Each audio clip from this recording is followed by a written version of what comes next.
हमारे व्यस्त जीवन में ईश्वर की आवाज़। कहा जाता है चिंता चिता है, और जिस व्यक्ति को भी चिंता है वह जीते जी जीता हुआ जलता है, राख हो जाता है। आजकल कई सारे लोग छोटी छोटी बातों को लेकर बड़े चिंतित रहते हैं और सादग्रस्त रहते हैं। बहुतों का इलाज चलता है। आज आप इस पर चिंतन करें कि कैसे आप चिंता से बचें और अपने जीवन में शांति और आशीष पाएं। 22 जून 2024 11वां सामान्य सप्ताह शनिवार। पहला पाठ दूसरा इतिहास का ग्रंथ अध्याय 24 पद संख्याएं 17 से 25 तक और संत मत्ती का सुसमाचार अध्याय 6 पद संख्याएं 24 से 34 तक। कंकड़ पत्थर बालू ये हर जगह मिलते हैं, हर जगह मिलते हैं, इसलिए बड़े सस्ते हैं। सोना चांदी ये मिलते नहीं, और जो मिलते नहीं वे महंगे होते हैं, उनकी उपयोगिता भी महंगी होती है। जहाँ जहाँ विश्वास नहीं होता वहाँ वहाँ चिंता होती है, और जहाँ जहाँ ईश्वर पर विश्वास है, भरोसा है, वहाँ चिंता कम होती है। इसलिए चिंता वास्तव में सप्लाई और डिमांड की तरह है।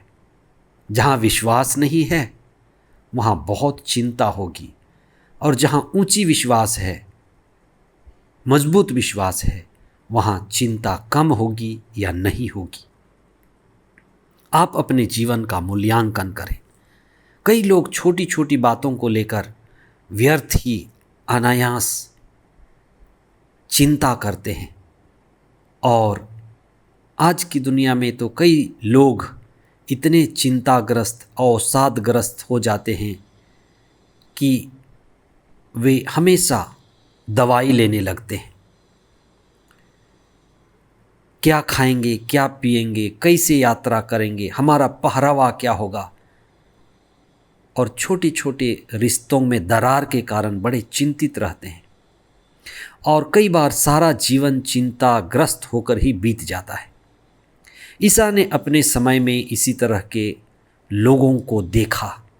जो ईसा के पास आते थे, ईसा के वचन सुनते थे, उनके चेहरे मुरझाए हुए होते थे। गुलामी का भी समय था, गरीब थे, और कई तरह के अत्याचार झेल रहे थे, और इसी तरह से क्या खाएंगे, क्या पिएंगे, क्या पहनेंगे, लोगों की ये चिंता थी। उस समय थी, आज भी है, और कई इस तरह की बातें, चिंताएं व्यर्थ हैं। इसलिए ईसा ने उनको एक शिक्षा दी। ईसा ने यह स्पष्ट किया कि चिंता इसलिए है क्योंकि लोगों का ईश्वर पर विश्वास नहीं है, भरोसा नहीं है, श्रद्धा नहीं है। जिस व्यक्ति को भी ईश्वर का अनुभव है, जहाँ लोगों का ईश्वर पर भरोसा है, वहाँ चिंता नहीं है। इसलिए ईसा ने यह बात स्पष्ट रूप से कहा कि सबसे पहले ईश्वर का अनुभव करो, ईश्वर को खोजो, ईश्वर को पाओ। ईश्वर पिता तुल्य है, वो सब चीज़ का ख्याल रखता है। जिस तरह से परिवार में माता पिता बच्चों का ख्याल रखते हैं, उसी तरह से ईश्वर सारी सृष्टि का ख्याल रखता है। और जब हम ईश्वर पर भरोसा रखते हैं तो हमारी सब चीज़ें सकारात्मक ढंग से घटने लगती हैं। आप सोच सकते हैं कि एक महिला के 5 बच्चे हैं, और उस महिला के बच्चों को खाना परोसते समय दबाव नहीं डालना पड़ता। सभी बच्चे जल्दी बिना दबाव के खा लेते हैं।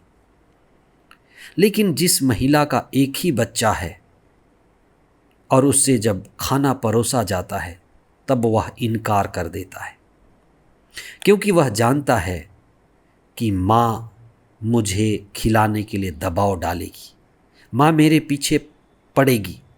इसलिए उस खाने में भी वह बच्चा प्यार ढूंढने लगता है। जब तक माता पिता हैं, जीवित हैं, साथ हैं, बच्चे चिंता नहीं करते। उसी तरह से ईश्वर हमारे लिए पिता तुल्य है, माँ तुल्य है, और जब हम उन पर दृढ़ भरोसा रखते हैं, प्रार्थना करते हैं और जीवन में अच्छे जीवन की कामना करते हैं, मेहनत करते हैं, तो हमें व्यर्थ की चिंता करने की ज़रूरत नहीं। इसलिए हम अपने जीवन को समर्पित जीवन बनाएं। भक्ति का मार्ग, समर्पण का मार्ग, ईश्वर के चरणों में सब चीज़ को समर्पित करते हुए प्रार्थना करने का मार्ग हमारे जीवन को आसान कर देता है। प्रभु यीशु की शिक्षा भक्ति की शिक्षा है। उन्होंने स्वयं पिता ईश्वर को अपने आप को समर्पित किया। हे पिता, मैं अपनी आत्मा को तेरे हाथों में सौंप देता हूँ। हम भी अपने जीवन को, जीवन के तमाम समस्याओं को, जीवन के सभी कार्यों को प्रभु को समर्पित करें और चिंता मुक्त होकर जीवन बिताएं। आमीन।